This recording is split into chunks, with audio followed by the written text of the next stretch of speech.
Justru orang yang mengatakan Allah ada di atas langit, Allah ada di atas aras, itulah yang keyakinan bid'ah. Oh, katanya kan Quran bilang Ar-Rahmanu 'alal 'arsy istawa, aamintum man fis sama. Itu kan ayat-ayat kalaulah dipahami dengan letterless, dengan redaksional, dengan tersurat, orang itu menyimpulkan Allah bersemayam di atas aras, Allah berada di atas langit. Itu kan kesimpulan manusia, bukan ayat. Ayat ini kan nas, redaksi. Redaksi itu punya makna. Makna dalam bahasa Arab ada makna hakiki, ada makna majazi.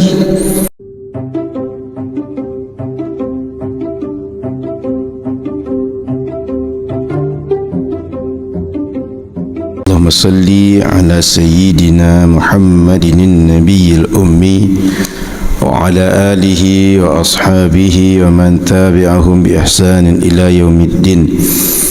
Asyhadu an la ilaha illallah wa asyhadu anna Muhammadan nabiyul ummi wa ala alihi wa ashabihi wa man tabi'ahum bi ihsanin ila yaumiddin. Qala subhanaka la ilma lana illa ma 'allamtana innaka antal alimul hakim. Wa qala rabbi shrah li sadri wa yassir li amri wa hlul 'uqdatam min lisani yafqahu qawli. Alhamdulillah, kita bersyukur kepada Allah Subhanahu wa taala kita bisa melanjutkan kajian akidah di Masjid Raya An-Nur Provinsi Riau. Mudah-mudahan kita semua termasuk orang-orang yang diberikan Allah keistiqamahan dalam berakidah, dan termasuk orang-orang yang diberikan Allah keistiqamahan dalam melaksanakan syariat, serta layak mendapat rahmat dan ridha dari Allah Subhanahu wa taala. Amin ya rabbal alamin. Salawat dan salam kepada Rasulullah sallallahu alaihi wasallam. Mudah-mudahan di akhirat nanti kita termasuk di antara orang yang berjumpa dengan Nabi Muhammad sallallahu alaihi wasallam. Amin ya rabbal alamin. Para jemaah yang dirahmati Allah Subhanahu wa taala, kajian yang kita kaji adalah kajian akidah Ahlus Sunnah wal Jamaah. Kajian akidah Ahlus Sunnah wal Jamaah itu bahasa mudah kita, akidah sesuai dengan Rasulullah dan sahabat Rasulullah sallallahu alaihi wasallam. Dan sudah sering kita ulang bahwa akidah Ahlussunnah wal Jamaah itu adalah akidah yang dinisbahkan kepada Imam Abu Hasan Al-Asy'ari dan Imam Abu Mansur Al-Maturidi. Ini maknanya bahwa beliau berdua imam di antara imam-imam yang lain yang berusaha untuk mengkaji akidah sesuai dengan Rasulullah dan sahabat, lalu akidah tersebut dikumpulkan, kemudian dijelaskan, kemudian diberikan dalil-dalil qat'i dari dalil naqli dan dalil akli. Jadi mereka tidak membuat keyakinan baru, tapi sekadar mengumpulkan, lalu menganalisa, mengemukakan dalil, menjawab bantahan, kemudian membedakan mana akidah yang benar, pemahaman yang benar dengan yang salah. Yang dahulu di masa Rasul dan sahabat itu bersih, jernih, tapi kemudian seiring berjalan waktu muncul berbagai kelompok bid'ah, muncul keyakinan-keyakinan sesat. Maka oleh Imam Abu Hasan Al-Asy'ari dikembalikan kepada keyakinan sesuai dengan Al-Quran dan Sunnah. Jadi poin pentingnya bahwa para imam ini tidak membuat akidah yang baru, tapi mereka sekedar mengembalikan umat kepada akidah yang benar supaya sesuai dengan akidah Rasulullah dan sahabat, serta menjawab berbagai penyimpangan, berbagai bid'ah, berbagai kesesatan, kesalahan dalam berakidah yang diyakini oleh kelompok Khawarij, kelompok Mu'tazilah, kelompok Murji'ah, Qadariyah, Jabariyah dan berbagai kelompok-kelompok bid'ah yang lain. Sehingga jika hari ini kita berkeyakinan sama dengan Imam Abu Hasan al-Ash'ari, berarti kita melanjutkan keyakinan yang beliau simpulkan sesuai dengan keyakinan Rasulullah dan sahabat Rasulullah sallallahu alaihi wasallam.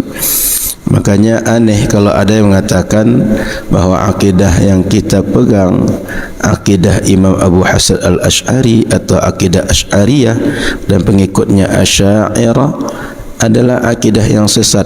Itu aneh, atau akidah bid'ah. Coba kita tengok saja dari apa yang diajarkan di dalam akidah. Sebelum masuk kepada ma'rifatullah, Ahlu Sunnah mengajarkan tentang nazar. Nazar itu setiap orang yang berakal mampu berfikir dengan normal, bisa dia mengenal, memahami Allah dengan dia bernalar sendiri dengan keyakinan dirinya sendiri. Sehingga ketika dia melihat alam di sekitarnya, ketika dia dikenalkan dengan Allah Subhanahu wa taala dengan berbagai cara, dia bisa kenal dengan Allah tanpa dia ikut-ikutan kepada orang lain atau taklid bahasa kita. Jadi dalam Al-Quran, fa'lam annahu la ilaha illallah, ketahuilah oleh kalian dengan ilmu yang yakin bahawa dia Allah Subhanahu wa ta'ala. Maka ajaran nazar itu, ajaran untuk kita mengenal Allah Subhanahu wa ta'ala, itu adalah ajaran yang sesuai dengan Al-Quran. Dan bila kita nalar lebih lanjut, jika seseorang keyakinannya tak berdasarkan keyakinan pribadi dia, tapi dia mengikut orang, jika orang berubah keyakinan, dia akan terbawa. Orang mungkin menjadi murtad, orang mungkin menjadi mulhid, dia akan terbawa menjadi murtad, menjadi mulhid, karena dia tidak punya keyakinan dalam dirinya, tidak punya pegangan dalam dirinya, tidak punya kekokohan di dalam dirinya dalam meyakini Allah Subhanahu wa taala. Setelah itu, ketika mengkaji bahasan-bahasan akidah, Ahlu Sunnah pembahasan akidahnya ada 3 yang menjadi bab pokoknya. Satu, ilahiyat. Ilahiyat ni ketuhanan. Coba kita tengok tentang keyakinan kepada Allah. Keyakinan kepada Allah, para ulama Ahlu Sunnah mengajarkan sifat-sifat yang pasti ada pada Allah, qat'i ada sifat itu pada Allah, yang kemudian dikenal dengan sifat wajib. Sifat wajib itu kalau para ulama Ahlu Sunnah mengartikan ma la yutasawwaru fil aqli adamuh, sifat yang pasti ada. Sehingga jangan salah dipahami, sifat wajib itu sifat yang diwajibkan kepada Allah, itu salah memahami. Karena sifat wajib dalam akidah tidak sama dengan sifat wajib tentang wajib di dalam fikih. Kalau fikih itu adalah mengharuskan melakukan, kalau tak melakukan berdosa. Tapi dalam akidah artinya ma la yutasawwaru fil aqli adamuh, sifat yang pasti ada pada Allah. Kemudian apa lagi yang dipelajari? Sifat yang mustahil bagi Allah. Apa artinya? Sifat yang pasti tidak ada pada Allah. Kemudian sifat jaiz, Apa artinya sifat yang yasihu fil aqli wujuduhu wa adamuh? Bisa ada, bisa muncul, bisa dilakukan Allah atau tidak. Artinya perbuatan itu bukan hal yang harus dibuat Allah atau tidak boleh ada pada Allah.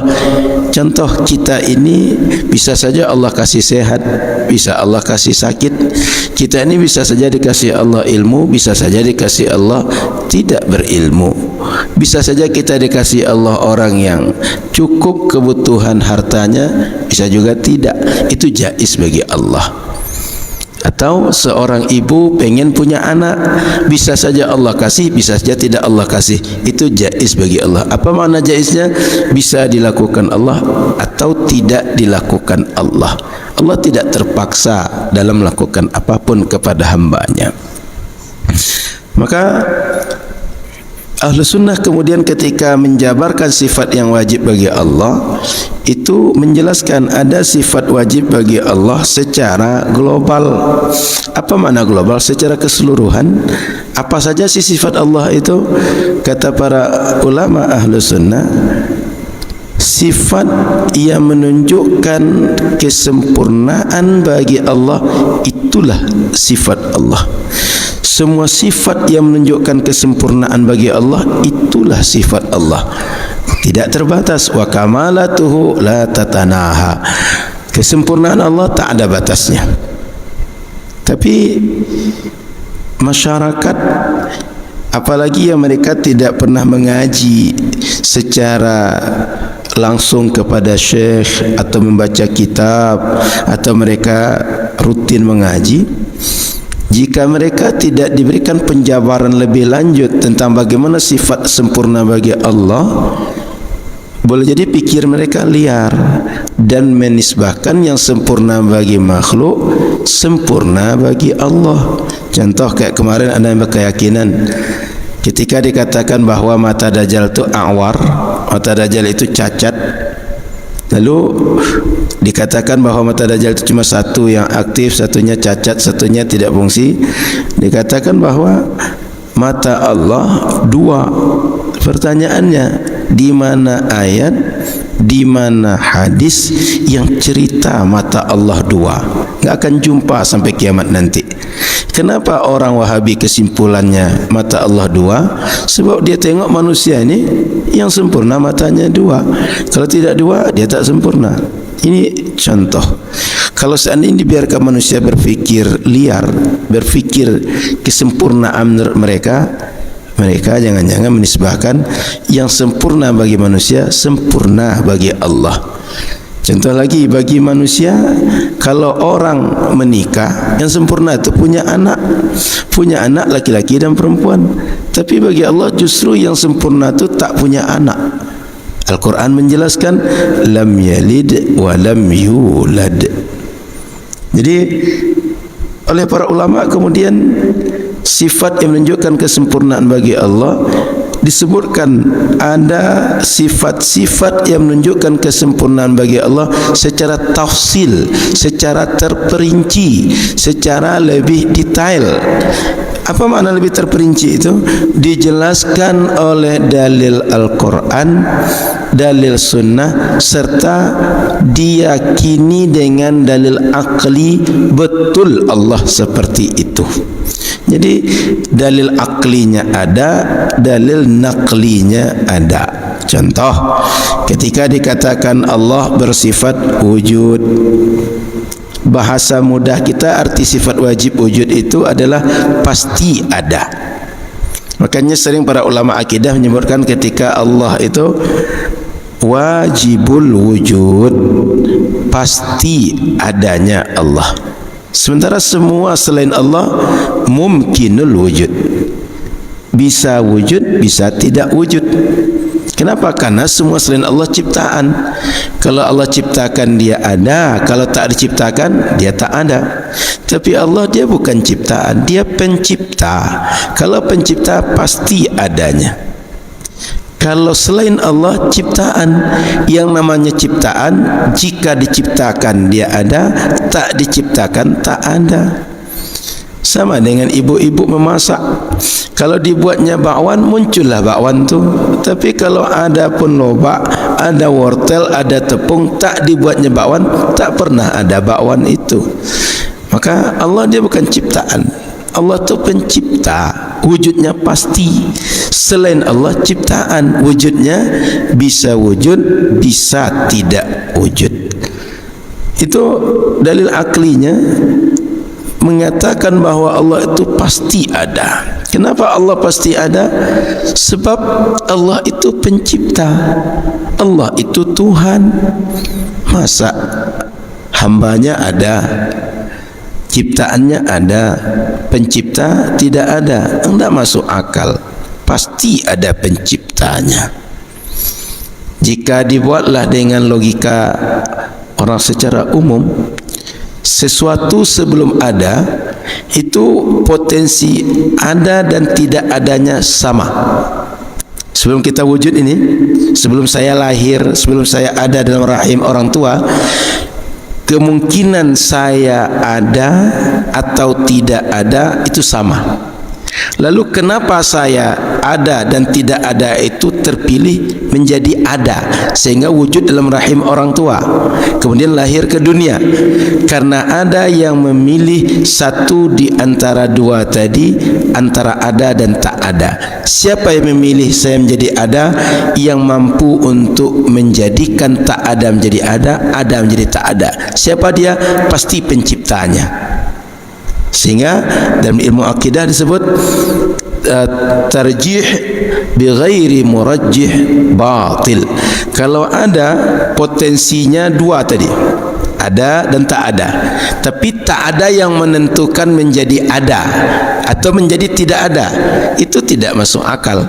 Pasti dari dua pilihan tadi ada yang memastikan, ada yang milih ada atau tak ada. Siapa yang memilih, siapa yang memastikan satu dan dua tadi? Pasti di luar dirinya, bukan dirinya. Maka Al-Quran memberikan bahasa pertanyaan kepada kita, am khuliqu min ghairi syai'in am humul khaliqun. Apakah mereka diciptakan tanpa berasal dari apapun atau mereka menciptakan diri mereka sendiri?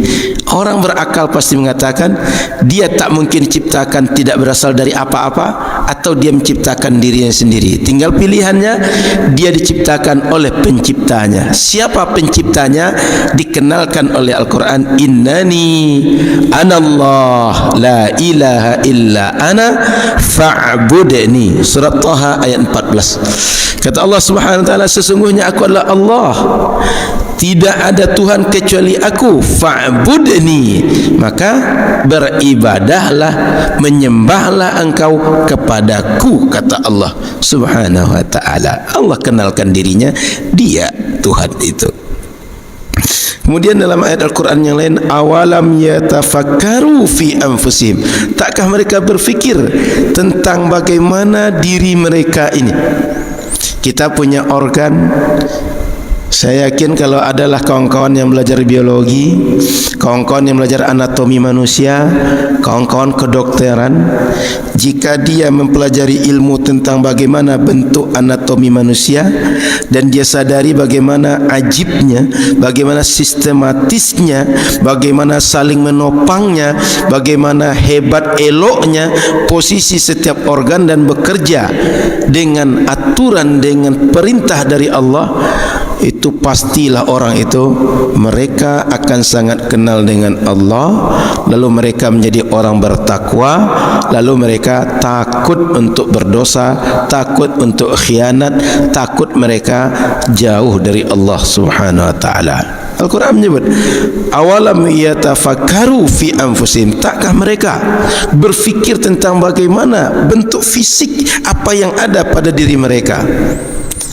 Ini mata ini dah berapa lama kita pakai, enggak pernah bosan-bosannya dia melihat. Mata ini kita boleh jadi menurut kita asal ada cahaya bisa melihat, asal ada benda objek bisa melihat, tapi rupanya tak selamanya begitu. Orang buta ada cahaya, objek ada, mata ada, tapi tak bisa melihat. Ada yang Allah cabut kenikmatan dari dia. Kemudian kata Allah, ma khalaqallahu as-samawati wal arda wa ma bainahuma illa bil haqq wa ajalin musamma.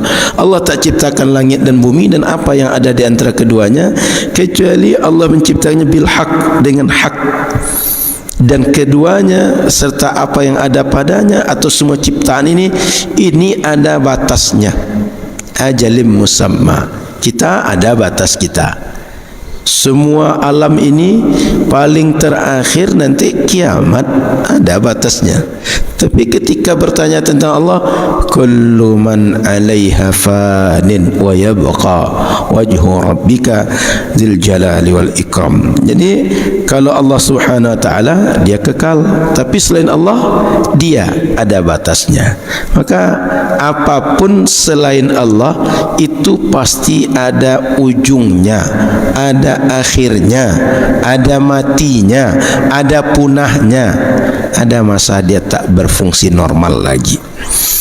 Lalu kata Allah, wa inna katsiran minan nasi biliqa'i rabbihim lakafirun. Banyak manusia ini mereka tidak mengimani, tidak meyakini perjumpaan dengan Allah, sehingga mereka berbuat semau mereka. Karena mereka tak yakin kita ini punya Tuhan, lalu berjumpa dengan Tuhan, lalu nanti akan ditagih pertanggungjawaban oleh Tuhan.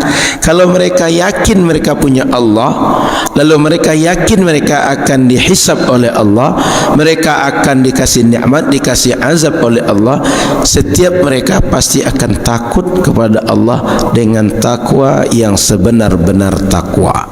Maka saya kembalikan contoh tadi, akidah Ahlus Sunnah meyakini Allah pasti ada. Dalilnya dalil akli dan dalil naqli. Ada yang menarik. Kata orang Arab Badui, al-ba'ratu tadullu 'alal ba'ir. Kalau bahasa kita itu macam kubangan kerbau, pasti ada kerbau di situ. Ada kandang kerbau, pasti ada kerbau di situ. Ada jejak kerbau, pasti ada kerbau di situ. Tak masuk akal. Kubang kerbau ada atau bekas kerbau ada, tapi kerbaunya tak ada. Begitu juga dengan onta. Bekas onta ada, suara onta ada, tai onta ada, susu onta ada, ontanya tak ada. Tak masuk akal. Lalu warrawthu 'alal hamir.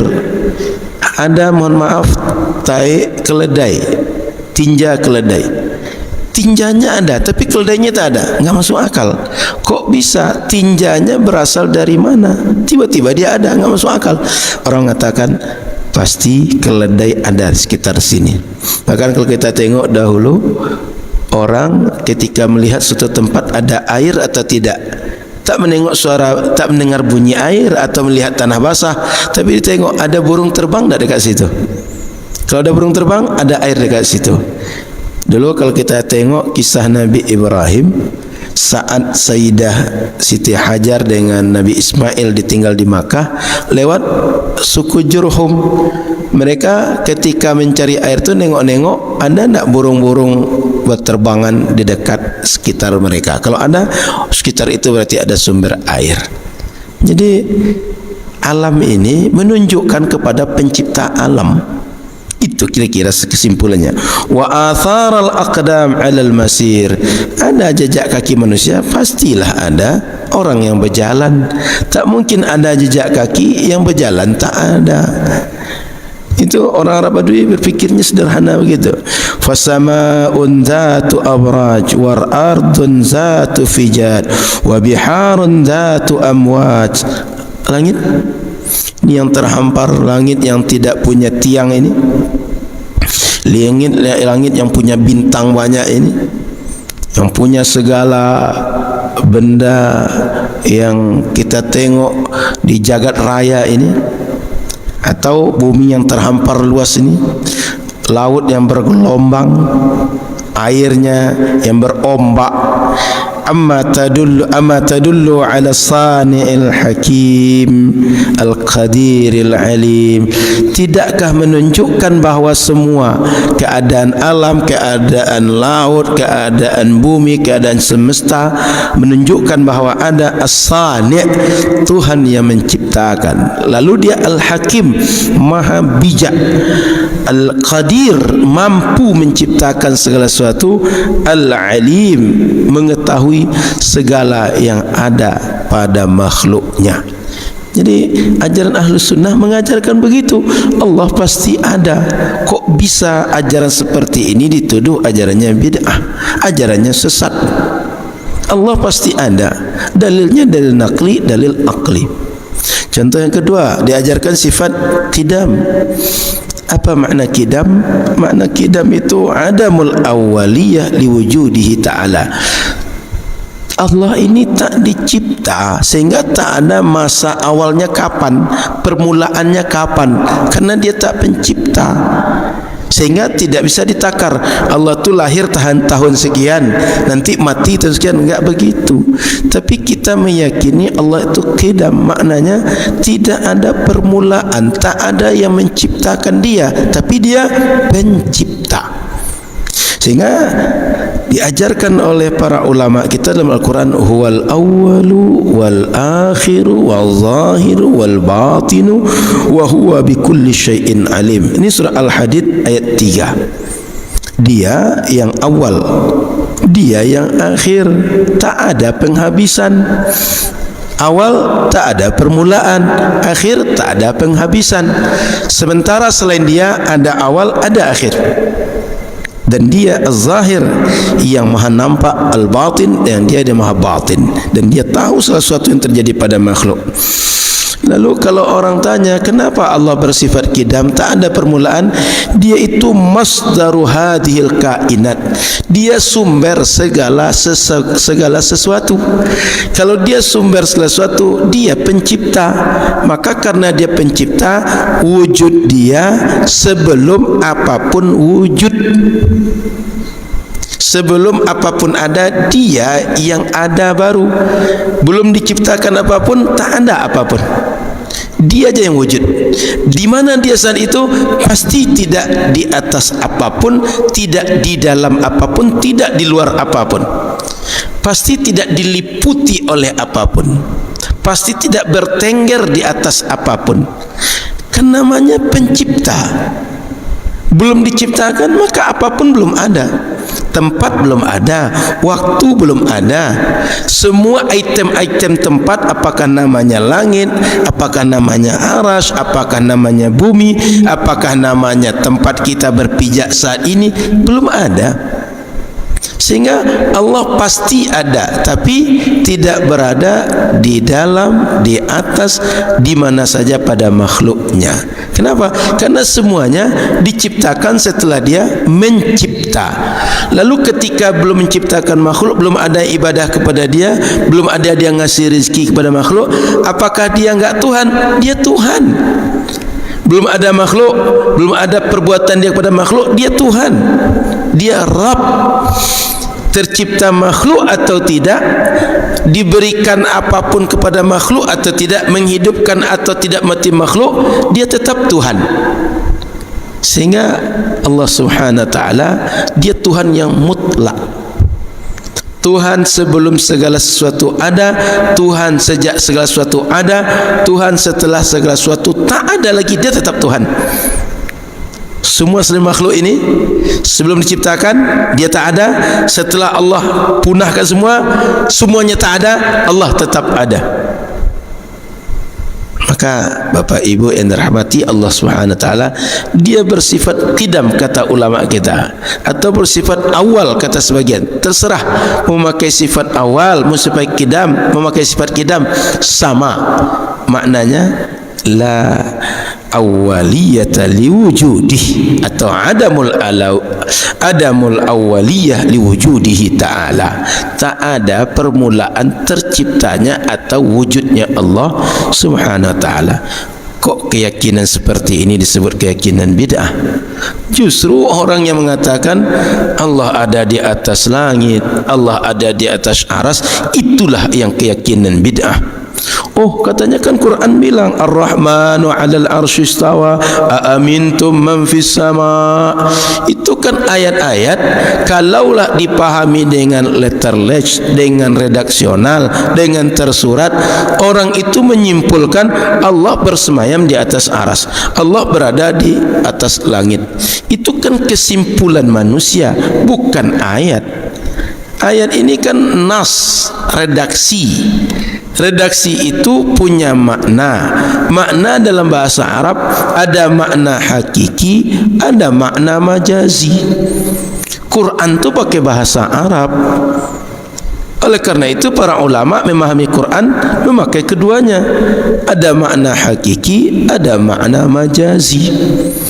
Lalu ketika disebutkan sifat-sifat Allah itu sama dengan sifat makhluk atau serupa dengan sifat makhluk, mereka tidak mengartikan dengan sifat-sifat yang dipahami oleh makhluk.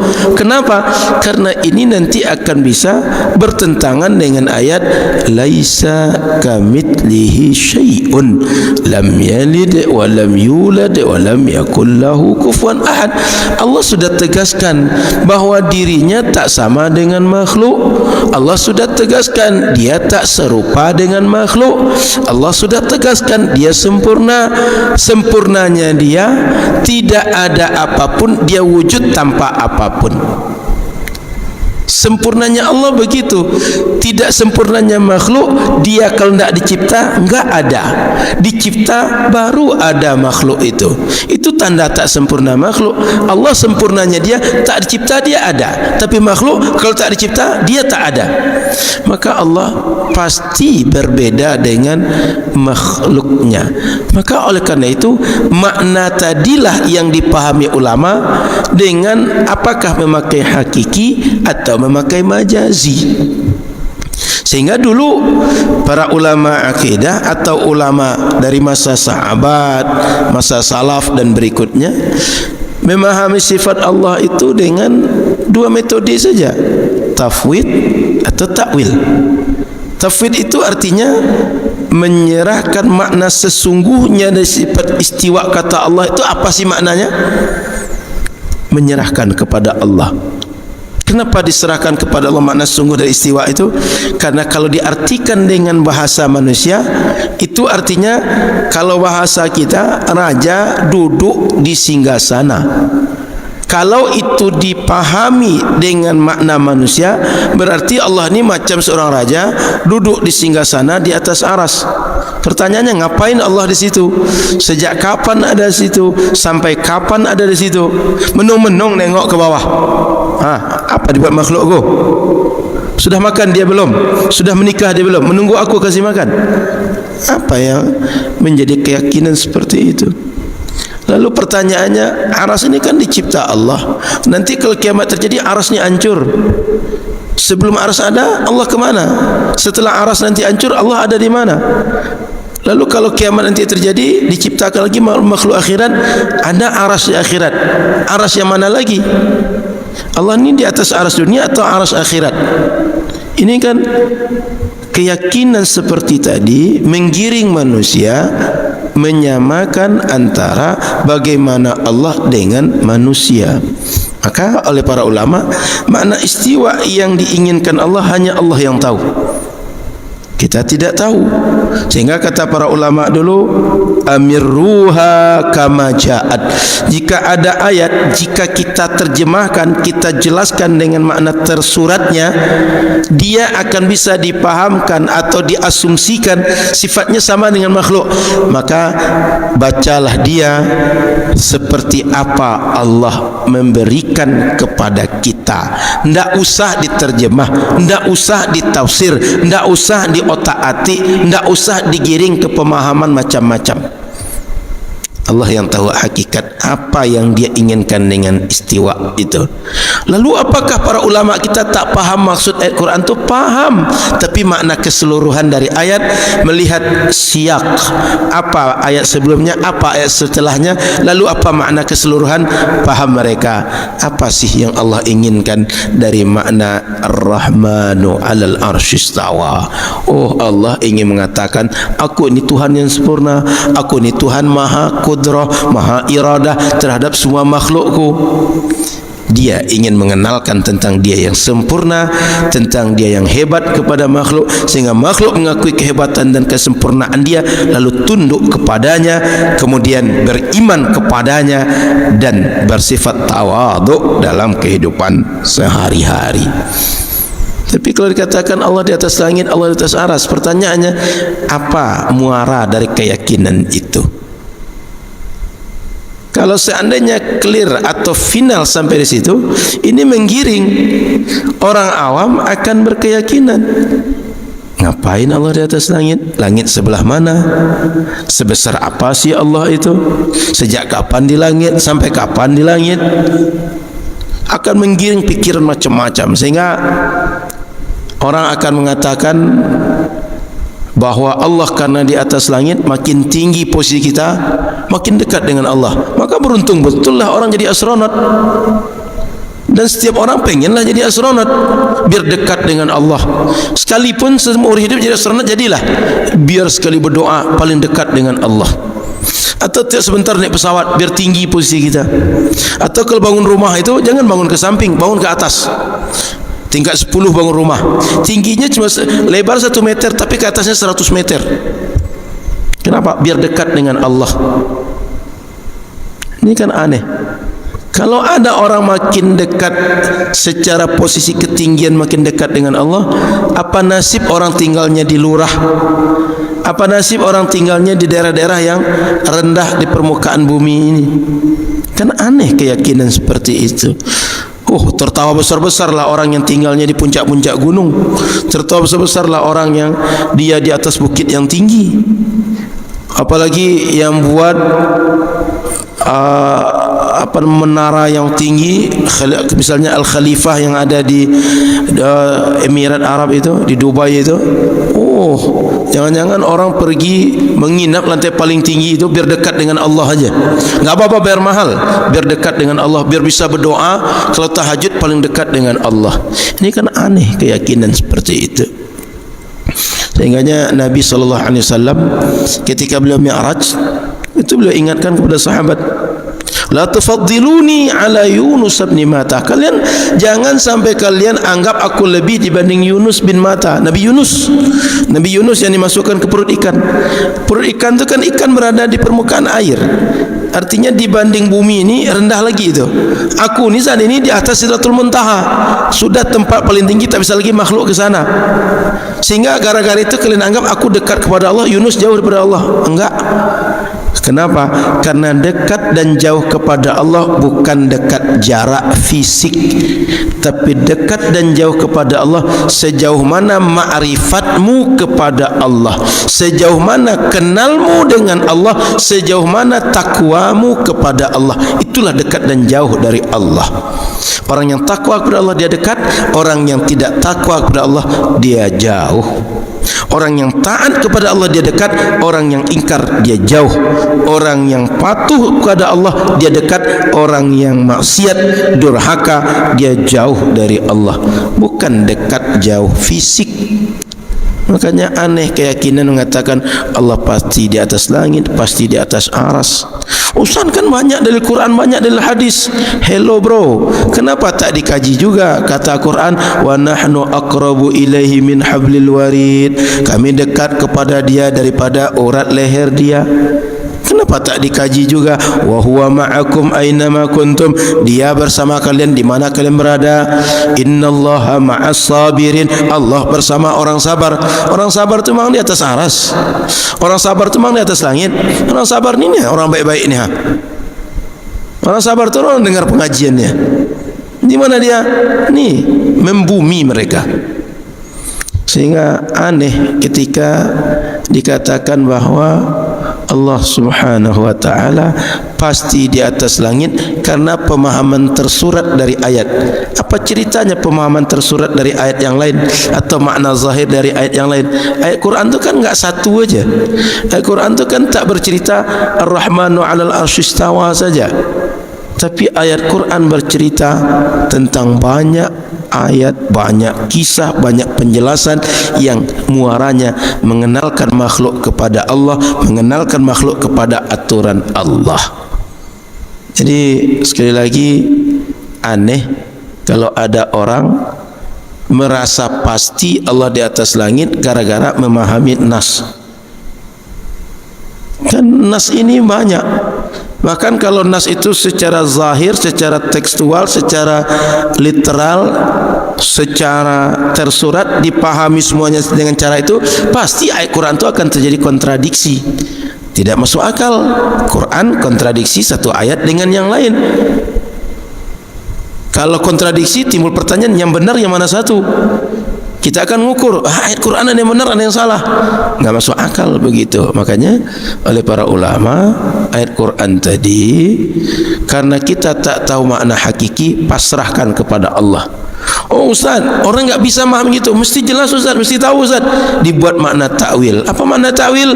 Ditengok bahasa Arab apa saja sih makna setiap kata yang digunakan dalam bahasa Arab itu. Oh, dalam bahasa Arab ada satu kata maknanya sekian. Setelah sekian makna itu ditengok, kira-kira Allah mengatakan begini yang sesuai dengan akidah yang benar, yang mana makna yang cocok. Maka diambillah satu makna dari bahasa Arab tadi dan sesuai dengan sifat Allah. Cara seperti itu namanya takwil. Takwil itu memahami ayat Quran dengan satu makna di antara makna-makna yang biasa dikenal orang Arab, yang biasa dikenal dalam bahasa Arab sesuai dengan sifat Allah. Tapi bukan makna zahir atau makna tersurat, bukan makna pertama, tapi makna kedua atau makna tersirat. Itu takwil itu. Sehingga seperti tadi misalnya Ar-Rahmanu 'alal 'arsy istawa, Allah yang Maha Rahman bersemayam di atas aras bahasa kita. Bersemayam itu macam raja duduk singgasana. Anggaplah macam saya duduk macam ini. Itu makna secara redaksional, literal, makna awal.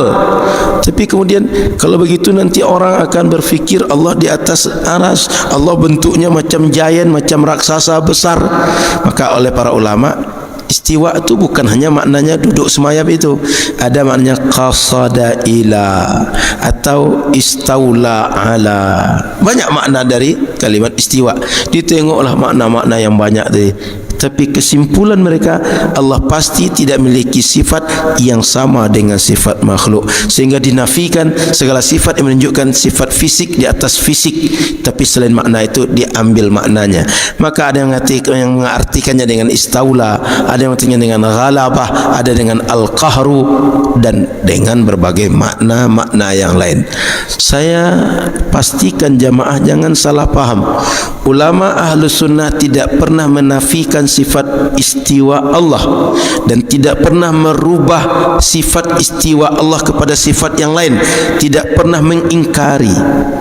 Yang mereka lakukan adalah memahami makna istiwa dengan makna yang patut bagi Allah, memahami makna istiwa yang sesuai dengan sifat Allah dan benar dalam makna bahasa Arab. Itu yang dilakukan ulama kita.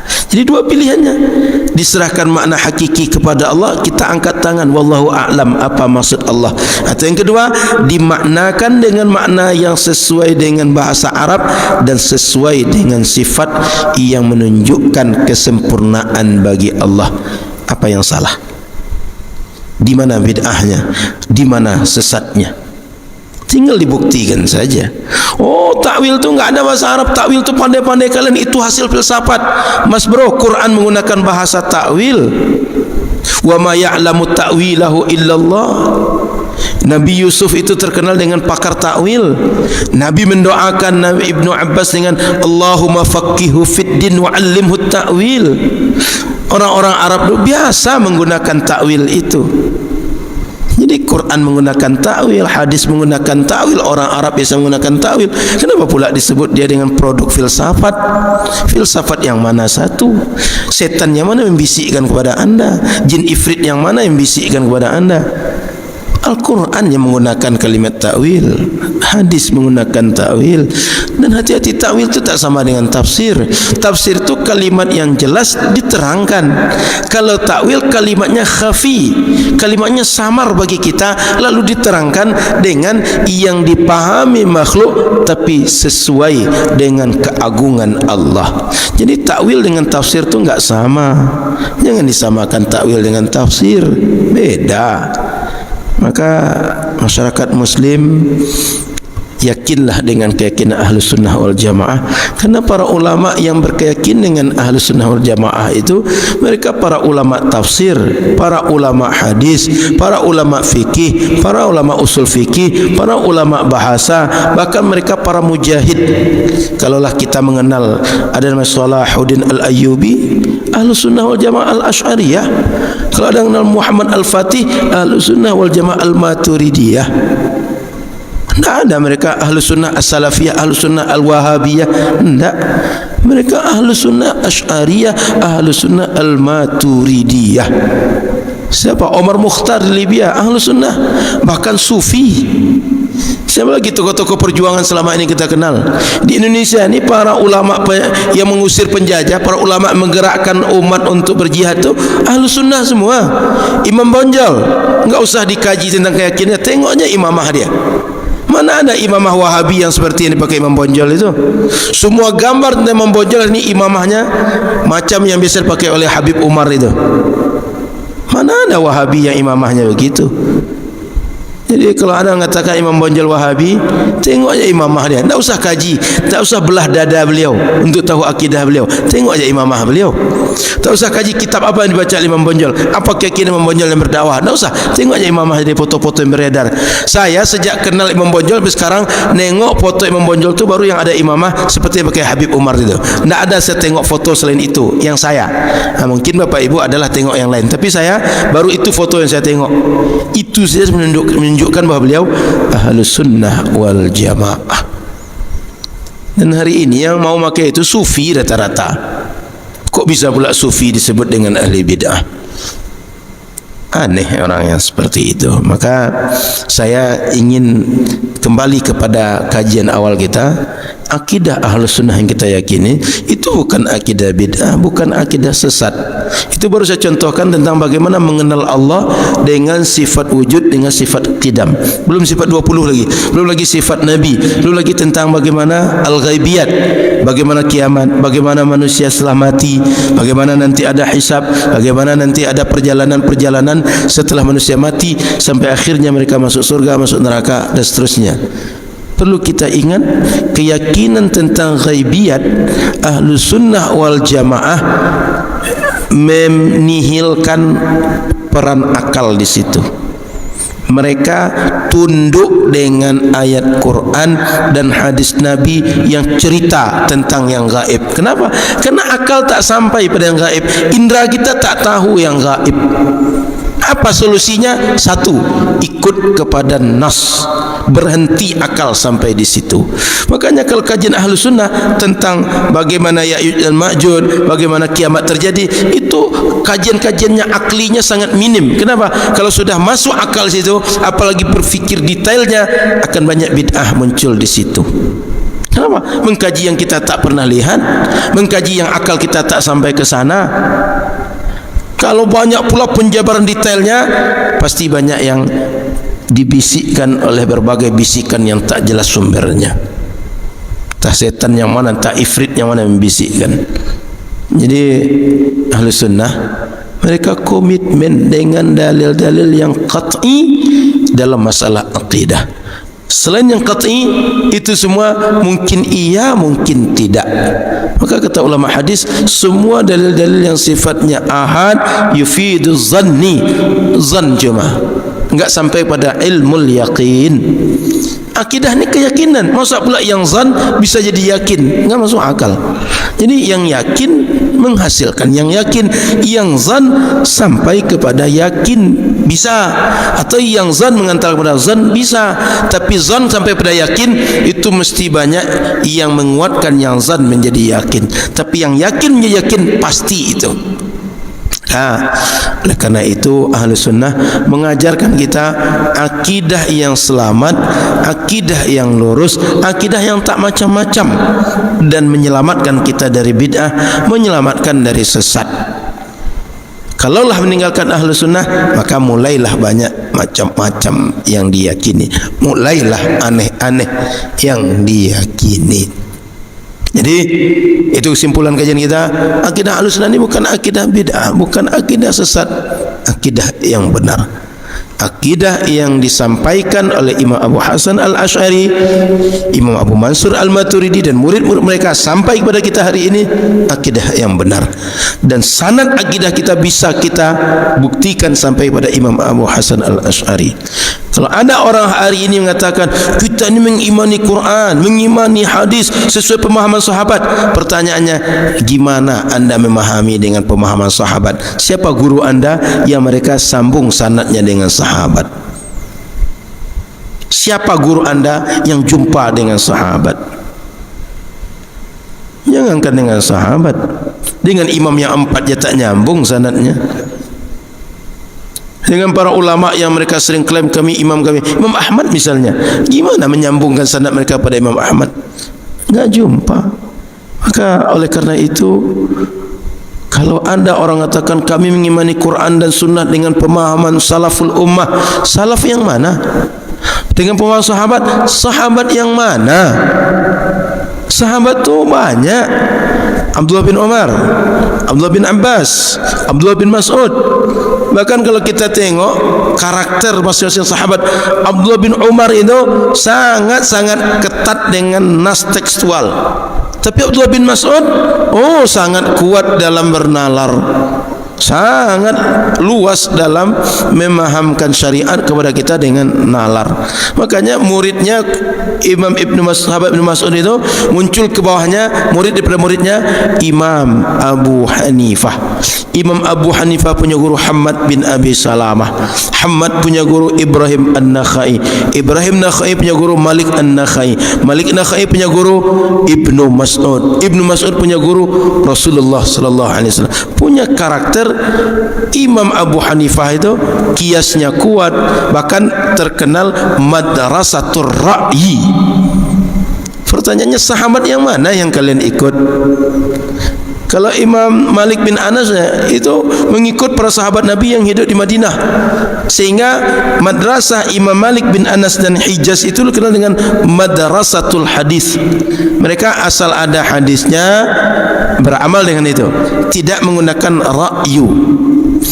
Sehingga dulu kalaulah mengkaji tarikhut tasyri', sejarah syariat ini dulu bagaimana dia muncul kepada kita dan dijelaskan kepada kita, dulu ada namanya madrasatul hadis, madrasatul ra'yi. Kalian ngikut madrasah yang mana? Tidak ada madrasah selain itu. Madrasatul hadis Imam Malik, madrasatul ra'yi Imam Abu Hanifah. Kalian ngikut yang mana? Imam Syafi'i menggabungkan keduanya. Kalian ngikut yang mana? Jadi ngaku-ngaku tu gampang, tapi membuktikan pengakuan tu kan enggak gampang. Mesti ada bukti sejarah, mesti rekam jejak yang bisa dibuktikan kevalidannya. Kalau ditanya orang bisa jawab. Ini tanya orang, kalian ngikut siapa? Enggak jelas ngikut siapanya. Maka saya dalam beberapa ceramah, kalian imam kalian siapa? Imam itu ulama atau sahabat atau salaf yang menjadi rujukan kalian dalam memahami Quran dan Sunnah siapa? Oh, kami langsung pada Rasul. Jumpa di mana ente? Oh, kami langsung sahabat yang mana? Siapa sahabat yang ente rujuk? Kapan jumpa dengan sahabat itu? Kan aneh. Sekilas nampak benar, ditanya betul, di dalam betul, dipikirkan betul, ketahuan anehnya. Jadi Bapak Ibu, jangan tergiur dengan klaim-klaim seperti itu, karena klaimnya rata-rata klaim palsu. tidak pembuktian ilmiah. Akidah Ahlus Sunnah Jamaah semuanya bisa dibuktikan secara ilmiah. Dikaji segi bahasa, oke. Dari segi nalar, oke. Dari segi nas Quran dan hadis, oke. Silakan. Mau dengan apa? Silakan. Jadi Bapak Ibu rahmati Allah Subhanahu wa taala, kita belajar akidah ini ada ilmu akidah, ada akidah. Akidah itu keyakinan. Ilmu akidah, ilmu untuk mengenalkan akidah. Sehingga ilmu mengenalkan akidah ini bisa berkembang terus. Bisa caranya dengan dialog, bisa caranya dengan menuliskan buku, bisa caranya dengan membuat perbandingan-perbandingan pemikiran dan segala macam. Bagaimana orang itu ujungnya kenal dengan Allah.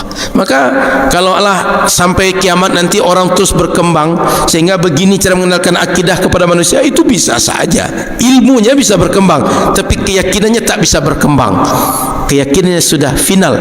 Hanya keyakinan-keyakinan yang sudah ada dalam Al-Quran dan hadis menjadi keyakinan akidah Islamiyah. Tapi cara mengenalkannya bisa terus berkembang. Medianya, alatnya bisa terus berkembang. Seiring dengan berkembangnya pemikiran, cara manusia hidup, tempat manusia hidup, dan sistem yang dikenal oleh manusia. Saya kira itu. Mudah-mudahan kita semua selamat dengan akidah Ahlus Sunnah wal Jamaah. Anak keturunan generasi kita juga selamat, terjaga dengan Ahlus Sunnah wal Jamaah, sehingga di dunia selamat, di akhirat juga selamat, dan kita berkumpul lagi di mereka semua insya-Allah. Mohon maaf salah dan kurang, semoga bermanfaat. Subhanakallahumma bihamdika asyhadu an la ilaha illa anta astaghfiruka wa atubu ilaika. Assalamualaikum warahmatullahi wabarakatuh.